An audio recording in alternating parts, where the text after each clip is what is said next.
जय Hind. Welcome to IAS नीति। आज ये मेरा पहला वीडियो है इस चैनल पे और आज मैं आपके साथ डिस्कस करना चाहूँगा कि अभी जितना भी टाइम है UPSC civil service prelim examination के लिए वो इनफ है कि नहीं हमारा एक्चुअल फाइनल सिलेक्शन के लिए, और सिंपली हम प्रीलिम एग्ज़ाम में कैसे सिलेक्ट होंगे और किसके लिए ये इजी होगा, किसके लिए ये डिफ़िकल्ट होगा, आज हम ये वाला चीज़ डिस्कस करेंगे। तो हो गया, तो पहले हम लोग देख लेते हैं यूपीएससी जो अपना ऑफिशियल कैलेंडर जारी किया है उसमें सिर्फ आप तो जानते हैं सिविल सर्विस एग्ज़ाम और इंडियन फॉरेस्ट सर्विस एग्ज़ाम का नोटिफिकेशन एक ही दिन निकलता है, एक ही दिन एग्ज़ाम होता है।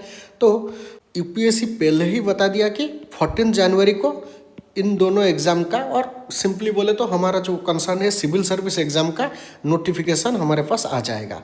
कितना वैकेंसी होगा, क्या होगा, कौन से सर्विस में कोई ऊपर नीचे वैकेंसी आएगा या नहीं आएगा, आईएएस में ज़्यादा आएगा कम आएगा, आईपीएस में ज़्यादा कम आएगा, वो सब उस दिन पता चल जाएगा। उसके बाद 3 फरवरी लास्ट डेट होगा, ये भी हमें कैलेंडर से पता चल रहा है। और सबसे इम्पोर्टेंट थिंग कि 24 मई 2026, यहाँ पे भी मैं लिख लिया हूँ कि 24 मई 2026 को यूपीएससी सिविल सर्विस 2026 का प्रीलिम एग्जामिनेशन कंडक्ट करेगा। उसी एग्ज़ाम से ही फॉरेस्ट सर्विस वालों का भी प्रीलिम्स का फाइनल रिजल्ट उसी से ही निकलेगा और सिविल सर्विस का भी उसी से ही निकलेगा। तो हमें पता चल गया 24 मई को हमारा प्रीलिम एग्जामिनेशन है। तो अभी कितना दिन बाकी है? पहला तो आज 1 जनवरी है, मैं वीडियो बना रहा हूँ, 2 जनवरी को ये वीडियो लाइव हो जाएगा। तो 2 जनवरी से अगर हम काउंट करें 23 मई तक, तो लगभग 141 और 142 डेज लगभग हमारे पास बाकी है। 141 और 142 मतलब 20 वीक्स प्लस 1-2 दिन और बचा है।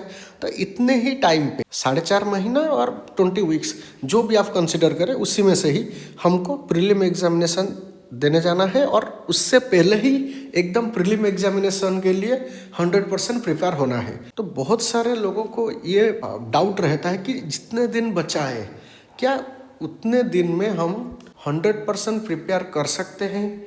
पहला केस है प्रीलिम एग्जाम के लिए 100% प्रिपेयर हो सकते हैं कि नहीं, मतलब इतने दिन अगर हम ठीक से अपना हार्डवर्क करें और 100% दें टोटल पढ़ाई को, तो क्या हम प्रीलिम एग्जाम क्वालिफाई कर सकते हैं?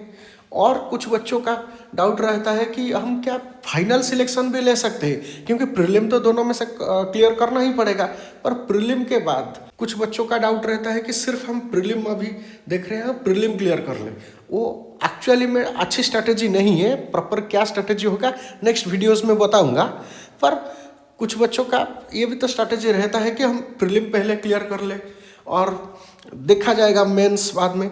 तो जो बच्चे प्रीलिम के लिए बोल रहे हैं तो क्या प्रीलिम वो क्लियर कर सकते हैं? और जो बच्चे एकदम फाइनल सिलेक्शन लिस्ट में जो पीडीएफ होली पीडीएफ आता है फाइनल सिलेक्शन लिस्ट में, तो उनमें उसका नाम और उनका रोल नंबर आएगा कि नहीं, और आ सकता है कि नहीं, आएगा तो हम नहीं बोल सकते पर आ सकता है कि नहीं, और कितना चांस है आने का अगर अभी से कोई शुरू कर रहा है, और उसका लेवल अभी क्या है, इसको देखकर हम इस वीडियो में थोड़ा डिस्कशन करेंगे कि किसको कितना चांस है सिलेक्ट होने का फाइनल लिस्ट में या सिंपल प्रीलिम्स वाला जो पीडीएफ है उसमें। तो चलिए सही से देखते हैं क्या हो सकता है। पहला चीज़ जो मैंने पिछले स्लाइड में बोला कि लगभग 142 डेज 141 डेज की सिंपल ऑफ 140 डेज जिसको 20 वीक्स भी बोलते हैं, सिर्फ उसको उतना ही मानिए कि 20 वीक्स है हमारे पास रिमेनिंग है यूपीएससी प्रीलिम एग्जाम से पहले। सिर्फ इतना दिन में क्या ये इनफ होगा? इनफ किसके लिए होगा?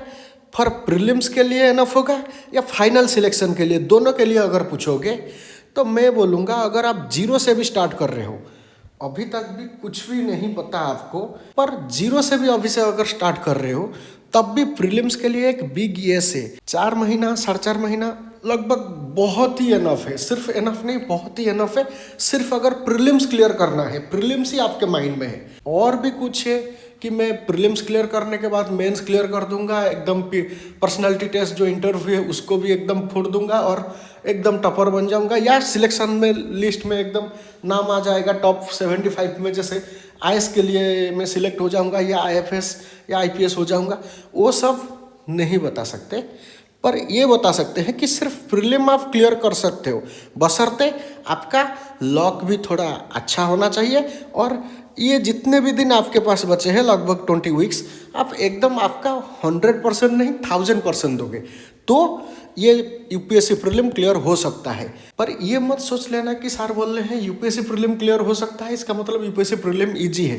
मुझे अगर पूछोगे तो मैं अपनी एक्सपीरियंस से और मेरे साथ जो भी जुड़े हुए हैं जितने बच्चे, तो उन सब का एक्सपीरियंस से ये बता सकता हूँ कि प्रीलिम्स, मेंस और पर्सनालिटी टेस्ट में अगर सिलेक्शन लेना है तो prelim was the most toughest part of this exam.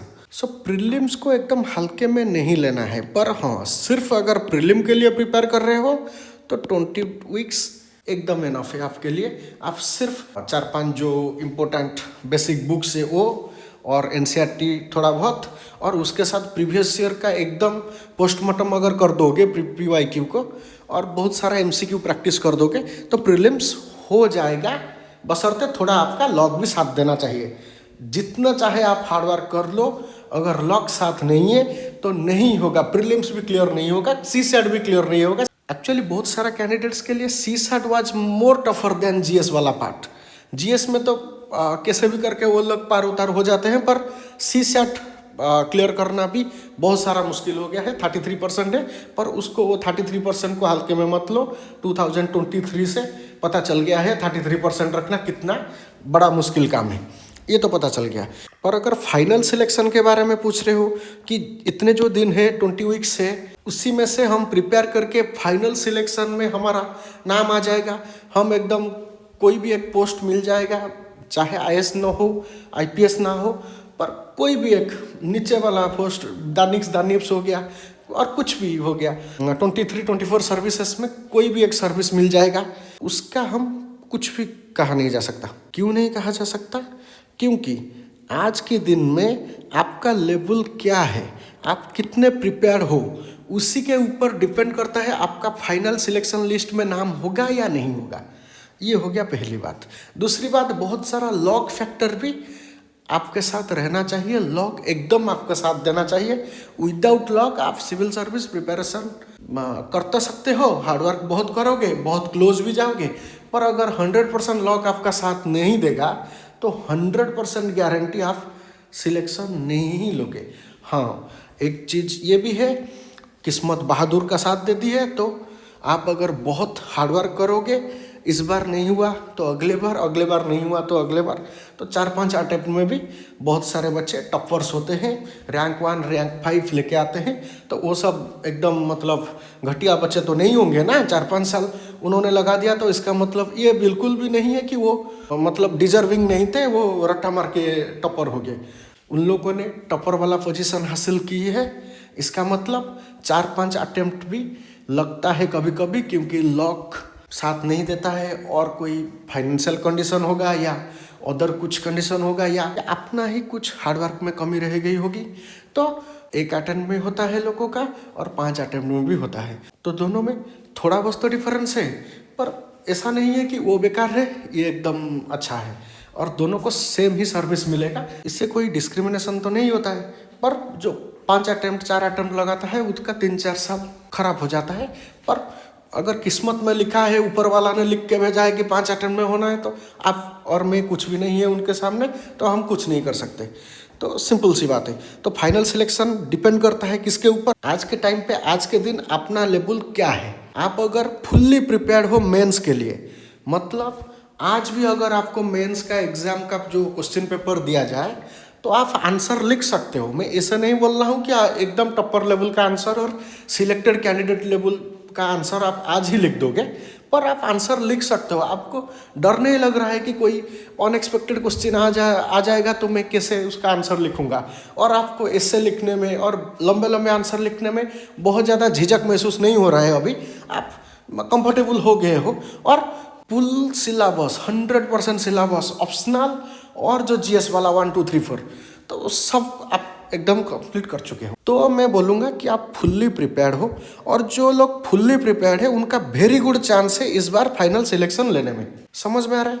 तो फाइनल सिलेक्शन लेने में उनका वेरी गुड चांस, पर मैं 100% क्यों नहीं बोल रहा हूँ, वही बात कि लॉक तो चाहिए ही।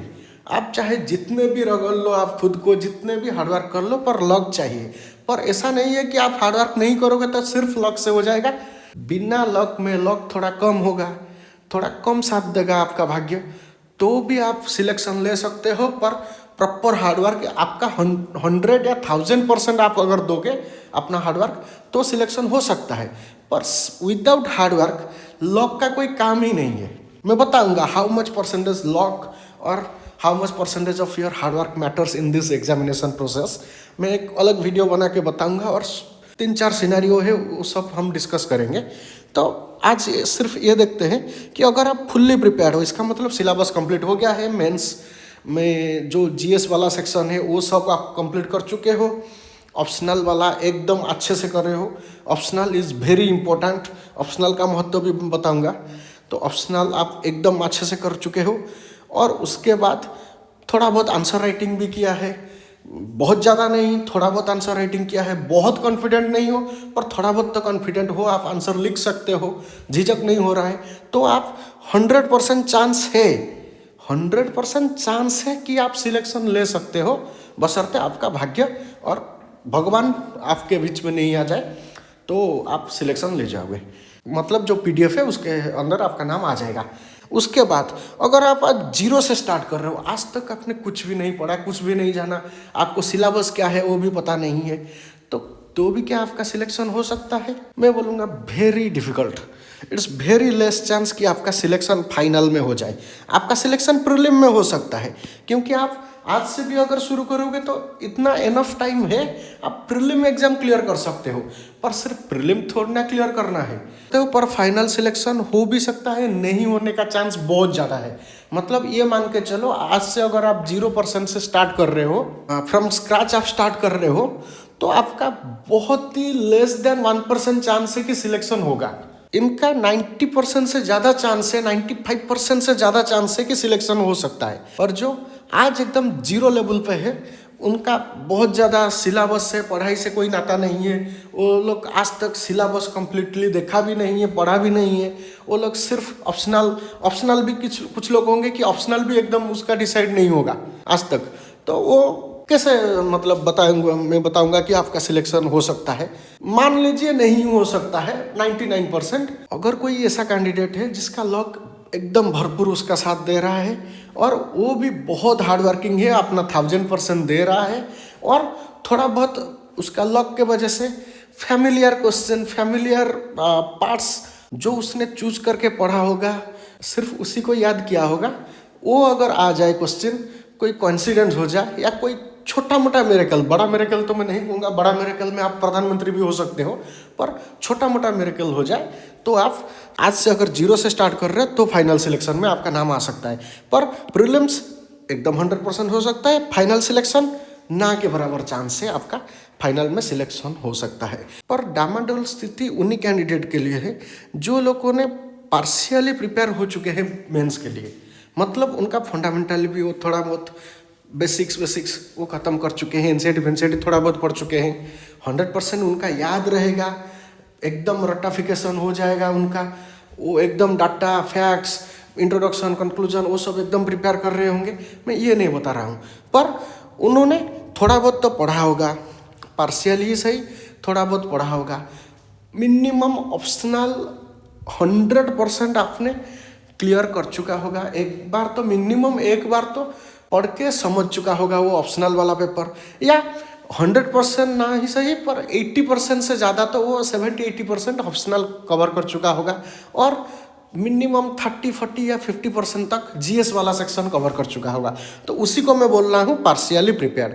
जो लोग पार्शियली प्रिपेयर्ड है, जिसको मैं बताया कि मिनिमम 70-80% ऑप्शनल कवर कर चुका होगा और 40-50% मेंस के लिए जो जीएस वाला पार्ट है, जीएस 1, 2, 3, 4, उनका सिलेबस कंप्लीट कर चुका होगा, पर ज़्यादा आंसर राइटिंग नहीं किया है, ज़्यादा कॉन्फिडेंट नहीं है, डामाडोल स्थिति ही लग रहा है, पर उनके लिए वेरी एक फेयर चांस है इनके लिए एक चांस। पर उनको लक भी चाहिए और हार्डवर्क भी चाहिए, पर इनका हो सकता है, इनका ना ही हो सकता है बोलूँगा तो ही सही रहेगा, या कोई मिरेकल हो जाए तो हो सकता है। पर अभी स्टार्ट करके यूपीएससी तो नहीं हो सकता, स्टेट पीसीएस में 4-5 महीने में बहुत कुछ हो सकता है, पर यूपीएससी में नहीं हो सकता है। और जो फुली प्रिपेयर्ड है उनका सिर्फ लॉक साथ देना चाहिए और उनका हार्डवर्क अगर वो कंटिन्यू करेंगे तो हो ही जाएगा। मान लीजिए अगर लॉक साथ नहीं देगा, ईश्वर ही बीच में आ जाएंगे, नहीं हो सकता है। अदरवाइज फाइनल पीडीएफ में नाम आपका तय है। अच्छा, ये हो गया।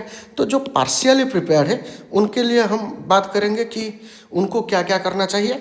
मोस्ट प्रोबेबली मैं नेक्स्ट वीडियो में उनके लिए एक स्ट्रैटेजी लेके आ जाऊंगा कि अभी जो 140 डेज है या जो 4.5 महीना है या 20 वीक्स है, वीक्स के हिसाब से या मंथ के हिसाब से या डेज के हिसाब से डिवाइड करके उनको क्या क्या करना चाहिए वो भी बताऊंगा। एक बात और, जो स्टार्टिंग फ्रॉम जीरो आज से ही शुरू कर रहे हैं या शुरू करने के लिए इच्छुक है, अगर उन्होंने पहले कोई अटेम्प्ट नहीं दिया या उनका माइंड में नहीं था पर वो सीरियस होके पढ़ना चाहते हैं, तो मैं उनके लिए भी एक छोटा सा वीडियो बना दूंगा जहाँ पे मैं उनके साथ ये डिस्कशन करूँगा कि वो कैसे अपना अप्रोच रखेंगे, प्रीलिम्स एग्ज़ाम तक कैसे पढ़ाई करेंगे। अगर प्रीलिम्स एग्ज़ाम उनका बहुत ज़्यादा अटेम्प्ट नहीं गया है, फास्ट अटेम्प्ट है, और उनको कितना कॉन्फिडेंट लगने से वो प्रीलिम एग्ज़ाम अटेम्प्ट करेंगे, या अगर कॉन्फिडेंट लो लग रहा है तो प्रीलिम एग्ज़ाम अटेम्प्ट नहीं करेंगे, उस बारे में भी हम डिस्कशन करेंगे। और तो उसी डिस्कशन के बिहाफ पे अगर आप डिसीजन लोगे तो मेरे जितने विश्वास है आपके लिए सही होगा। और आप कॉन्फिडेंट है, आप एकदम सीरियस है इस एग्ज़ाम के लिए, तो मेरे हिसाब से अगर आज से भी जो लोग जीरो से भी स्टार्ट कर रहे हैं ना, वो अगर शुरुआत करेंगे तो नो डाउट आपको 4-5 महीने का तो एक एज तो मिलेगा। क्यों? क्योंकि जो शुरुआत करते हैं मोस्टली जून, जुलाई, अगस्त इसी महीने से शुरुआत करते हैं नेक्स्ट ईयर के लिए। तो अगर आप आज से शुरुआत कर लेंगे और एक प्रीलिम अटेम्प्ट दे भी देंगे, एक अटेम्प्ट हो सकता है आपका वेस्ट हो जाए। जो सीरियस कैंडिडेट है, जीरो से स्टार्ट कर रहे हैं पर सीरियस है, ऐसा हो सकता है आपका एक अटेम्प्ट एकदम आपका कोई काम नहीं आए, एक अटेम्प्ट वेस्ट हो जाए। पर अगर आप सीरियस हैं तो आपको 6 अटेम्प्ट का ज़रूरत ही नहीं पड़ेगा, मुझे जितना महसूस हो रहा है। अगर आप सीरियस है और प्रीलिम इस बार क्लियर करके मेंस तक जाना, तो मिनिमम मेंस लिखना आप चाहते हैं, तो आपका अटेम्प्ट देना एक सही डिसीजन होगा। ये हो गया एक चीज़। तो अभी हम चलते हैं, पहले देखेंगे कि जनरली सिविल सर्विस प्रिपरेशन के लिए कितना टाइम लगता है। तो उसके लिए actually how much time is enough, कितना टाइम एनफ है आप अगर सिविल सर्विस प्रिपरेशन करना चाहते हो। पहला चीज़ है बेसिक फाउंडेशन। आप एनसीईआरटी पढ़ रहे हो, बेसिक बुक्स पढ़ रहे हो, उसमें 3-4 महीने तो लगता ही लगता है। मिनिमम 3 महीना 4 महीने के अंदर हो जाता है। जो सीरियस कैंडिडेट है, जो एकदम फ्लक्चुएट कर रहा है, 2 दिन पढ़ रहा है, 3 दिन घूम रहा है, उसके लिए मैं नहीं बोल रहा हूँ। जो कंसिस्टेंटली एफर्ट दे रहा है उसके लिए 3 से 4 महीने आराम से उसका बेसिक फाउंडेशन क्लियर हो जाएगा। उसके बाद मेंस और ऑप्शनल, जिसमें ऑप्शनल सबसे ज़्यादा ज़रूरी है, और मेंस जीएस 1, 2, 3, 4, ये 4 पेपर, ऑप्शनल का 2 पेपर, 6 पेपर और एक ऐसे वाला पेपर, 7 पेपर, इनको कंप्लीट करने के लिए 4 से 5 महीना लगता है। क्योंकि ऑप्शनल बहुत ज़्यादा टाइम लेता है और बाकी जो जीएस वाला पेपर है उसको भी थोड़ा बहुत तो सिर्फ बेसिक आप फाउंडेशन या बेसिक बुक्स जो है, मतलब सिंपल पॉलिटी के लिए लक्ष्मीकांत, स्पेक्ट्रम, और इकोनॉमी के लिए संजीव वर्मा, या कुछ भी आप पढ़ रहे हो, या मुरनल सर के नोट्स फॉलो कर रहे हो, तो कुछ भी आप कर रहे हो। पर ये मेंस वाला सेक्शन के लिए आपको थोड़ा ज़्यादा और थोड़ा अलग से तैयारी चाहिए। क्योंकि आप प्रॉपर जो इशू है, जो कंटेम्पोररी इशू है, जो करंट इशू है, जो बड़े बड़े इश्यूज़ है जिसके ऊपर डिबेट्स होता है नेशनल न्यूज़ में, आप अगर संसद टीवी देख रहे हो, वहाँ पे ब्यूरोक्रेट्स को बुला के या बड़े बड़े ऑफिसर्स को बुला के, इम्पोर्टेंट पर्सनैलिटी को बुला के वो डिस्कशन करते हैं, वो वाला चीज़ को आपको एकदम पिन पॉइंट आपका नोट्स बनाना चाहिए। और मेंस का सिलेबस एकदम एलाबोरेट होके दिया हुआ है यूपीएससी के द्वारा, तो हर एक टॉपिक के ऊपर आपका नोट्स एकदम रेडी होना चाहिए। नोट्स बनेगा और एकदम रेडी हो जाएगा, तो अगले साल, इस बार अगर नहीं भी हुआ, कुछ मिसहैपनिंग हो गया, अनलकी आप हो गए, तो अगले साल भी काम आएगा। उस इसमें से सिर्फ करंट अफेयर का अपडेशन आप करेंगे और थोड़ा बहुत ट्विक करके आपका काम चल जाएगा। तो वन टाइम इन्वेस्टमेंट है ये टाइम, पर 4 से 5 महीने तो चाहिए ही, क्योंकि ऑप्शनल बड़ा चंक है और मेंस वाला पार्ट ये भी है, और इससे भी आपको थोड़ा बहुत सीरियसली लेना चाहिए, क्योंकि वो एक पेपर है। 7 पेपर में से जो काउंट होगा आपका मार्क्स, उसमें से एक पेपर तो ऐसे है और इसको आप नेग्लेक्ट नहीं कर सकते। ये हो गया। बाकी प्रीलिम स्पेसिफिक मतलब प्रीलिम्स एग्ज़ाम जिस दिन है उससे पहले आपको 2 से 3 महीना तो चाहिए ही। अभी 2023-22 से अगर हम देखें 2025 तक जितना टफ प्रीलिम होता जा रहा है, मुझे नहीं लगता है कि 2 महीने में भी होगा। 3 महीने मिनिमम आपको एकदम प्रीलिम स्पेसिफिक आपको देना पड़ेगा। प्रीलिम स्पेसिफिक का मतलब मेंस ओरिएंटेड जो स्टडी है उसको बंद कर दोगे आप। लास्ट 3 महीना प्रीलिम एग्जाम से पहले आपको क्या करना है, आपको एकदम MCQ मोड में आ जाना चाहिए। उसके बाद जितना प्रीवियस ईयर क्वेश्चन आपसे हो सकता है, हर एक प्रीवियस ईयर क्वेश्चन का पोस्टमार्टम करना है। सिर्फ पढ़ना नहीं है, सिर्फ ये वाला क्वेश्चन है इसका आंसर ये होगा, वो रटाफिकेशन यहाँ पे नहीं चलेगा। आपको एकदम हर एक क्वेश्चन, हर एक ऑप्शन को आपको एकदम ठीक से समझना पड़ेगा।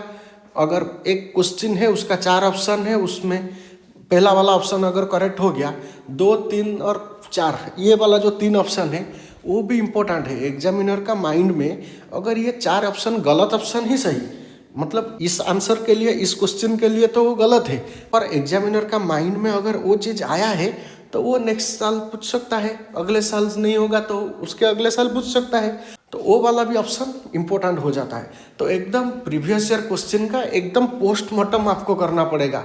हर एक क्वेश्चन को और हर एक ऑप्शन को आपको स्टेडीली पढ़ना पड़ेगा, उसके बारे में और जानना पड़ेगा, उसको कनेक्ट करना पड़ेगा। और आप प्रीवियस ईयर क्वेश्चन देखोगे, अगर 5-7 साल आप मिनिमम कर लोगे तो आपको पता चल जाएगा कि कैसे क्वेश्चन रिपीट होता है।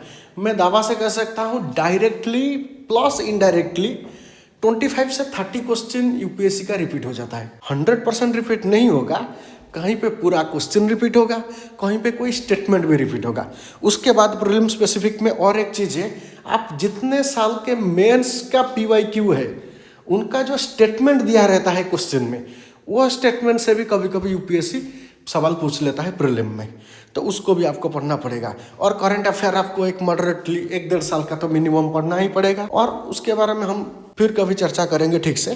तो आपको पता चल गया 3 से 4 महीने बेसिक फाउंडेशन, 4 से 5 महीने तो आपको मेंस और ऑप्शनल के लिए देना ही पड़ेगा। नोट मेकिंग उसी में से हो जाएगा और आंसर राइटिंग थोड़ा बहुत शुरू कर दोगे। और उसके बाद 2 से 3 महीने, मैं बोलूँगा कि 3 महीने मिनिमम प्रीलिम स्पेसिफिक के लिए आपको देना पड़ेगा। तो ये अगर हम जोड़ेंगे तो 10 से 12 महीना, मतलब 1 साल मिनिमम तो आपको चाहिए। 1 साल मिनिमम चाहिए। प्रीलिम एग्जामिनेशन डेट जब आएगा, मतलब इस बार 24 मई है, अगले साल या उसके अगले साल, जो भी साल आप एग्ज़ाम दे रहे हैं, प्रीलिम एग्जामिनेशन का जो डे है उससे पहले मिनिमम 3 महीना तो आपको प्रीलिम्स मोड में ही रहना पड़ेगा, तो जाके प्रीलिम्स क्लियर हो सकता है। उसके साथ लक भी चाहिए ना, इसीलिए हम बोल रहा हो सकता है। पर अगर लक है और आप मिनिमम 3 महीना ठीक से मेहनत कर दिए, 8-10 हज़ार MCQ सॉल्व हो गया उसमें से, और अच्छे से एकदम उसका पोस्टमार्टम करके आप किए हो, तो आपका प्रीलिम्स क्लियर हो सकता है। लॉक साथ होगा तो हो ही जाएगा। पर अभी जो 4.5 महीना या 20 वीक्स है, लगभग 20 वीक्स हमारे पास है प्रीलिम्स के लिए, उसमें से जो पार्शियली प्रिपेयर्ड है, मेंस के लिए एकदम पार्शियली प्रिपेयर्ड है और बेसिक थोड़ा थोड़ा उनको आता है, और अभी से अगर प्रीलिम के लिए शुरुआत करेंगे और मेंस के टाइम पे मेंस के देखा जाएगा, तो उनका सिलेक्ट होने में चांस है। उनका एक वेरी फेयर चांस है कि वो जो लास्ट वाला PDF यूपीएससी रिजल्ट का निकलता है उसमें उसका नाम या रोल नंबर आ सकता है, एक चांस है। ऐसा नहीं है कि एकदम सारे दरवाज़ा बंद हो गया है। आप पार्शियली प्रिपेयर्ड हो, सीरियस हो, आपके इस एग्ज़ाम के लिए 100 या 1000% अपना देना चाहते हो और दे सकते हो, आपको लगता है कंसिस्टेंटली आप प्रिपेयर कर सकते हो, हार्डवर्क कर सकते हो, और लक भी थोड़ा बहुत अगर साथ दे देगा तो आप सिलेक्ट हो सकते हो। तो इसमें कोई डिमोरलाइज होना नहीं है। पर जो 0 से स्टार्ट कर रहे हैं, मैं उनके लिए बता दिया कि वेरी नेग्लिजिबल चांस है। तो ये था आज का हमारा वीडियो। आपको अगर वीडियो पसंद आ रहा है तो सब्सक्राइब कर सकते हैं, लाइक कर सकते हैं, दोस्तों के बीच में शेयर भी कर सकते हैं, और टेलीग्राम चैनल डिस्क्रिप्शन में लिंक है, आप उसको भी ज्वाइन कर सकते हैं। इसके बाद हम 140 डेज़ में आप प्रीलिम्स कैसे क्लियर कर सकते हैं, पर 0 से स्टार्ट कर रहे हैं तो क्या करना पड़ेगा, अगर आप पार्शियली मेंस के लिए प्रिपेयर्ड हैं तो थोड़ा बहुत मेंस के लिए और 10-15 दिन देना चाहिए या नहीं देना चाहिए, ये सब हम नेक्स्ट वीडियो में डिस्कस करेंगे। तो थैंक यू, आप यहाँ तक वीडियो देखे हैं तो इसके लिए बहुत बड़ा आपको धन्यवाद। और आप टेलीग्राम चैनल ज्वाइन कर दीजिए, उसमें मैं आपको इम्पोर्टेंट PDFs, डॉक्यूमेंट्स या कोई ज़रूरी नोटिफिकेशन या कुछ भी आएगा तो मैं वहाँ पे आपको नोटिफाई कर दूँगा। Thank you.